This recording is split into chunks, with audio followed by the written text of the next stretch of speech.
ஜென்மம் வாங்கி வந்து இரு ஜென்மம் வாழுகிறேன். இது என்ன கதை என்று விதி கேட்குதே. மாயமா என் கண்ணீர் மாறுமா?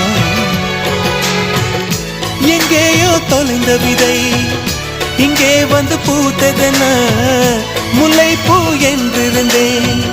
முள்ளோடு பாய்ந்ததென்ன நான் உடன் நிற்க நிழல் என்னை தூரத்த உயிர் தியக்கும் பயணம் என்ற திருப்பத்தில் முடிவது ஓய்ந்தது. என் கால்கள் ஓய்ந்தது, தீர்ந்தது, கண்ணீரும் தீர்ந்தது. பூசும் மஞ்சள் பூசிய பூன்று பூமியோடு போன பின்னும் பூத்தது ஏனென்று என் கண்கள் போய் சொல்லுமா? வேறில்லாமல் பூ பூக்கும்